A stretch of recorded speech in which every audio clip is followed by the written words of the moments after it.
Okay, so yesterday before we left, a question would have come in just as we were wrapping up, and we did not get to address. The question reads: I submitted an invoice to my courier the same day I ordered my packages before they came to St. Kitts. I spent US $27, which was also reflected on my invoice. When they got here, I was told by my courier that customs valued the items for US $80. Even if customs researched for the items without an invoice, as was mentioned by the officer on the program, the goods could not have totaled $80. So, Mr. Nisbet, let's address this question. Well, that's a very common situation. And I would start by saying I would like everybody to become familiar with the policies of your respective couriers, right? This was probably caused, I would assume based on the information here, it was caused by non-submission of an invoice at the time of submission to customs.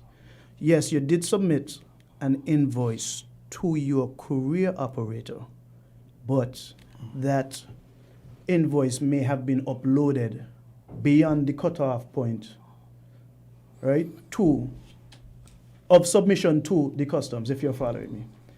I like to break down things. So the submission time is Tuesday to customs for processing of that particular shipment, but you submit your manifest on Wednesday. Never mind, the flight is Thursday. Now you think you're safe because the flight coming on Thursday, but the cutoff point was Tuesday. So yes, you feel good, okay, well, I have submitted my invoice, but maybe you were just unaware of the cutoff point. So I would encourage everybody to just become aware of what the cutoff points are of your respective courier agents. Okay. All right. So basically, Thank you so much. You're suggesting to the public that they would get in contact with their courier, their prospective courier agents, to find out when is the deadline for me to be able to upload my invoice to prevent something like this from occurring. That is correct. That is Okay. correct. Okay. Mr. Cornelius, do we have any callers? Because we are getting the emails and we are getting the calls at the Customs Department, but this is now the time for them to call in. Yes, while we are here. we don't have any calls at the moment, but yes, the phone lines are indeed open, and we are welcoming your calls and questions. Well, that's a good thing, because if we ain't getting no questions, we answering all of them right here, right now. So We have a call.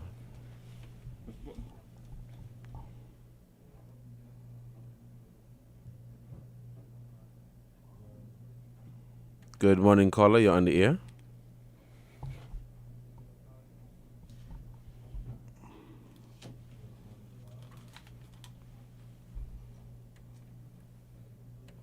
Okay, we seem to have lost that call. Caller, feel free to call back. Okay. So, Mr. Nisbet, if you can just give a rundown of the workflow for the courier operations, maybe the public can become a little bit more aware of the processes and the procedures so that they can fall in line so that they don't incur any delays with their shipments. well, Okay, we have a call. okay, let's take that call. Good morning. Good morning, caller. Hi, good morning. Good morning, Carlo. Yeah. I have probably three questions. The first one, why my packages should be open not in the presence of me? And why I'm not getting back my invoices to see how each individual item is being tallied? Because sometimes I order multiple. Could be automotive parts, tools, medication, personal items like probably shoes, clothing. But I'm not comfortable with the first one. My items is open behind my back. And two, I'm not getting back my invoice so I could work out in the future if it worth the while ordering the item based on how I've been charged. for it. I listen off here. Thanks. Thank you for your question, Carlo. Mr. Nisbet, you want to attack this? Okay. The first question, straight at the top. Why is packages are being opened Why without are his the presence? packages being open in the absence of that importer? Now, when you sign up for a courier, right, you may need to take a look at your contract and whatever stipulations within. Now, your courier agent is responsible or assumes the responsibility of the importer, right?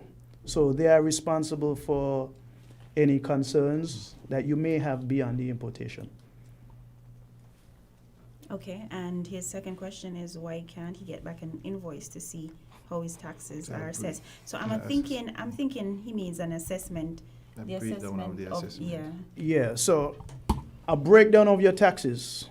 Once again, a breakdown is given to each courier upon assessment of your goods, right? An assessment is given with a complete breakdown to your courier agent. It is therefore your courier's responsibility to give you that breakdown. One person may do it, another person may not do it, whatever the case is, right? I've seen invoices or receipts, because I am also a customer, where there are breakdowns. There's a breakdown where someone else might not do it, right? So the onus is actually on the agent. If I want a breakdown from whosoever is representing me at the customs, right? I will go to my courier agent and I will request a breakdown upon my receipt, because they are collecting on behalf of me. Okay. Okay. And he would have also said that he wanted to. Oh, okay, Mr. Hendrickson. In addition to that, now remember the call I We was have saying. a call. Good morning, caller. You're on the air. Yeah, good morning. Me again. Sorry to be so sharp and furious on you. Yeah. What I'm asking you and what you're trying to explain, I went through the length and breadth, and the gentleman, well, in the first instance, my courier operator, I used to get my stuff at the customs. Then things change, and my shipping agent is now operating, so I don't have to come to the custom anymore, which is quite convenient. But the inconvenience is, like you say, they didn't, notify me, whether by word or writing, that this will be the procedures in the future, that, as you say, they would be responsible and representing me in that manner. The other thing, when I argue to see, not really to get it back, just to see the invoice, he told me the customs gone with them. So I didn't, even if I didn't get the chance to, take it to my resident to review it. Just let me have a brief view at it when I went to pay to collect my shipment. Just let me see what it looked like. He said the customs gone with them. So I don't know how to fight this case. Thank you. I don't think this is a courier. I don't think it's by it's means agent. of a courier. Agent. No, it It's doesn't. an agent matter. Yeah, that's an agent matter directly. Yeah. If you have a problem, you can also request that you come to the customs and request A breakdown. a breakdown, or you want the invoice, we could provide it for you via copying it. And also, Carlo, we have on our website, www.skncustoms.com, we have what we call the duty calculator, where you can actually go on, put in your information, and get a idea of what kind of taxes you would incur upon importation. So once again, it's www.skncustoms.com, and if you scroll down, you'll see the little calculator there. You click on it, and it is really easy to follow, and it gives you the taxes that you would incur. All right, so I hope that will And help. it's an excellent tool, right? I mean, I would want to know what taxes I will incur before I order my goods. So when I get my bill at whatever courier, right? I can be on point. And if there are any discrepancies, right? I mean, I could work it out with my courier right there and then, right? So I would encourage everybody once again to get to our site, www.skncustoms.com, and familiarize yourself with that duty calculator. Okay, so I have a question. We often hear this cry where whenever people go to the customs to pick up a package, they say, well, I'm charged twice and 3 times and 4 times for the item. What do you have to say about that? Because you have people who would buy something for, let's say, 50 US online, and then when it comes, they pay that 50 US in some cases more than 2 times. That is, Mr. Cornelius, that is so not true. We do not charge 3 and 4 times. No, we do not do that. So people. Well, I get the impression that people usually exaggerate and say the customs overcharge them. It's probably an exaggeration. And what they also need to bear in mind, there are other charges on that receipt. That includes shipping and insurance from your freight company, and they normally see. They do not look at the individual listing of the breakdowns, and they just see the total and say, customs kill me again. But we want you to take a look at your invoices, and if you have any discrepancy, if you have any concerns, feel free to reach out to us.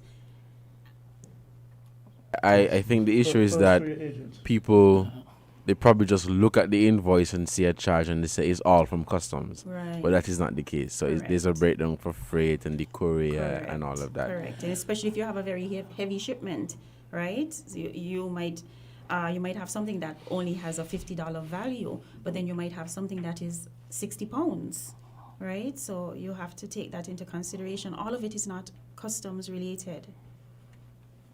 Okay, so the phone lines are still open. We are still taking calls. There are no calls at the moment, so we are going to continue this discussion.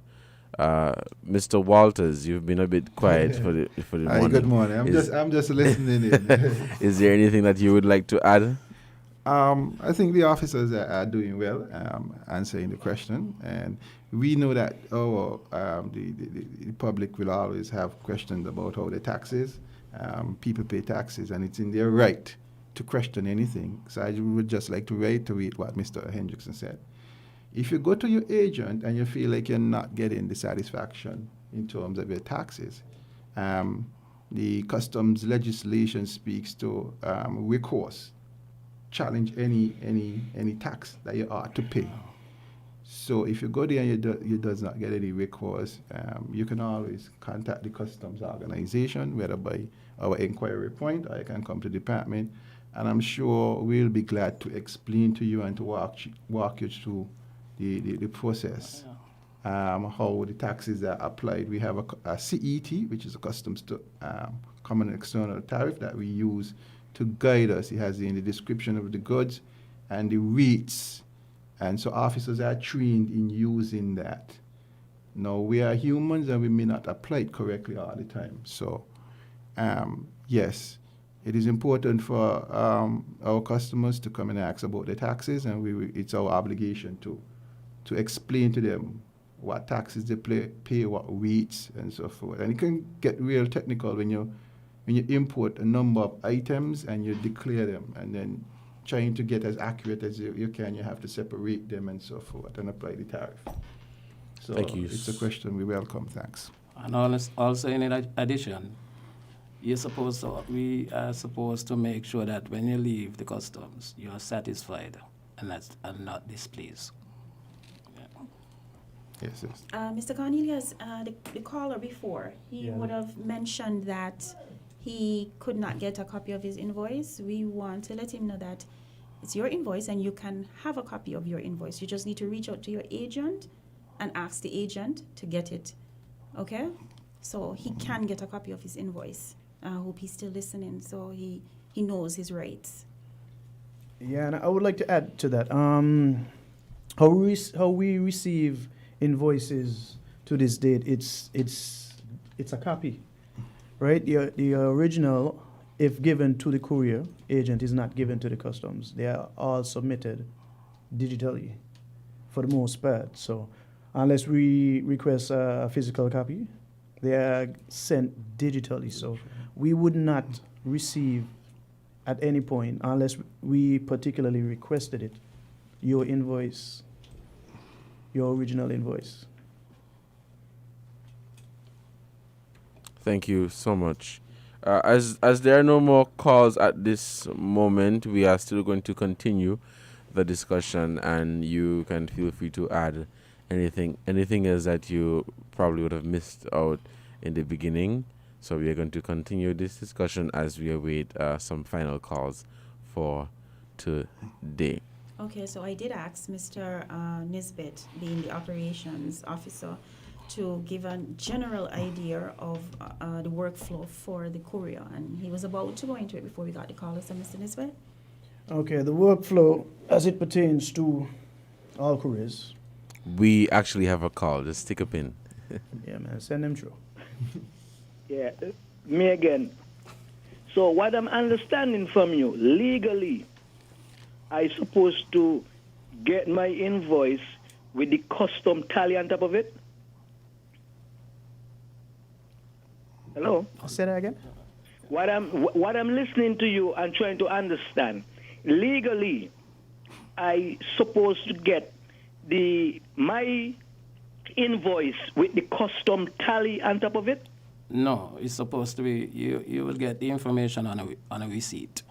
If you want to request the invoice, then you can. But the receipt that you receive will break down. No. Listen to me carefully and let me try to see if I understand you. No, the receipt with the amount that I paid, I got that. But based on the items that I ordered and having an idea of the tariff, I was requesting to see the invoice and each individual item, how is it tally to arrive at the amount which I was charged. But he refused to let me see the invoice with the tally and said that the customs went with the invoice. And then, what I understand, I don't know if it's true, to come to the custom to investigate of the incident or to see how I'm being charged, I will have to pay a fee to get that done. No, that's not true. So in doing that, I realized, well, to argue for 5 cents to pay 25 cents, and the time involved, I just leave it alone. But now that you is there, and I understand what you're talking about, so let me ask the question so I could better educate myself for the future. Thank you. Okay, I think the best way to address that call would be to pick up where we were before the call, right? Allow me to explain the workflow, right? Your process, your import process. Okay, it starts by the physical goods arriving. Well, it actually starts before the goods arrive. Your agent compiles a list of all the imports that they are expecting. That list is submitted to the customs at least no less than 2 hours before the arrival of whether it's a flight or a ship. All right? That list is sent to a risk assessment, and the goods are then put into particular categories as we see fit, well, based on our risk assessment. The goods arrive on a given day, and the list would have been prepared. And based on the assessment, the goods would be charged according to the criteria that were assigned to them based on that assessment. Now, within those criteria, we have an invoice criteria. Now, the invoice criteria consists of all those goods that invoice was not submitted for upon submission of that list to customs. Right? So, we check the goods that didn't have an invoice. The ones that did have an invoice, they are assessed accordingly and charged. Now, as it pertains to that, Carl, let's say you are on the list of goods that did have an invoice. You had an invoice and your goods are now sent to your courier and ready to be priced. Your goods are charged on a list. Say it's 500 pieces on that list. We bill the courier for that or those 500 pieces, right? And the breakdown is given to the courier on that list, right? The couriers now add their freight, insurance, and they give you a bill, right? So that is why I'm trying to understand at what point exactly you were referring to, because the receipt or invoice that I am trying to get to, the invoice that you would have received would have been the courier receipt, right? And that courier receipt would have given you the customs taxes, whether in a breakdown or a single figure, right? So at no point would that have been the customs invoice. It would have been the courier invoice, right? Now, if there were some inconsistencies on your part, or you felt that customs charged you incorrectly, right? You have to go through a process. You take that complaint to your courier agent, and we will try to assess the situation, because every situation is different, if you're following me. Right? So I hope that gives you a different perspective, and you could, if not, call back in, because we're trying to, like I said, we're trying to get to the bottom of everything today. Mr. Cornelius, Well, just to add, you have another caller? No, go ahead. Okay. We have no more calls. Okay, so just to add to what the caller would have said, no, the process is you go through your agent first. But if you went through your agent and you've exhausted that avenue, you can always contact us. The customs department has a communication officer with responsibility for PRO, which would be myself. Yes, so you can always call us at 4667227 and ask to speak to Kishma Griffin. And let me see if I can assist you. We actually have a call. Okay, all right.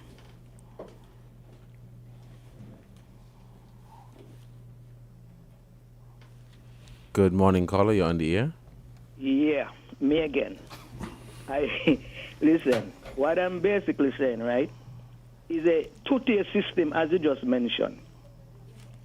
I pay for the shipment, which is the movement to get them here. Then there is another receipt with the custom charges. So where I'm being denied is because before the stuff come here, I deposit the invoices so they could make the contact with their warehouse in the States to have these things assessed, to prepare them, to put them on the shipment. So as you mentioned about the cutoff date, I submit my invoices way before the cutoff date so they could have them assessed and get them prepared for the shipment. So they have them sometime a week or more in advance before the shipment date. Then I will ask, everything is there? They say yes, there is assessed and there's on the shipment for like next week. Because most of the stuff they move like probably Wednesday. So by Tuesday, Wednesday, we in preparation to have them on the boat. Because I do the tracking, so I know, and I will say, well, look for this for me, look for that for me. This one coming in late, and get it sorted out. Okay. What I'm saying now, the part in the customs, the courier service, I pay for the shipment. The charges from the custom, because they will have the invoices to present to the customs when they're going to assess them. That section now, I cannot get to see, because most of the time I order multiple stuff of different tariff. The section now for me to see how they was tallied for me to have an idea. Well, okay, it wouldn't make no sense bringing that here when I could buy it here because this is what they charge me and this is what shipping. So it doesn't work well buying it out there to bring it here. That is the part I am being denied of see, not himself, just to see it, just to peep on it. I've been denied just to peep on it. He said, oh, the customs gone with it. No, you tell me that the custom does not take back the invoices too because everything is done electronically, so they don't have to take the document as paper back to them. I listen off you. Okay, thank you, caller, for your question. Okay, caller, thank you so much for calling back in. I'm going to ask you to please give us a call at 466-7227. Ask for Kishma Griffin, and I will be more than happy to help you iron out this issue. Okay? So the number again is 466-7227. Give us a call, and I will do my best to assist. We are out of time, so we're going to begin wrapping up. Yeah. You ready? Okay, so we're now at the end of our program, and we want to thank the caller for calling in, and we want to thank those who would have listened and tuned in. We hope we were able to address most of the concerns that you have out there, and we will be back next week Thursday. On Monday, we will give WINN FM a heads up on what we would be featuring next week so that you can prepare your minds and get your questions ready for us. Once again, we just want to say thank you for tuning in again. Anything from any of you guys? Well, I would like to say thanks for having me. I would like to thank the caller also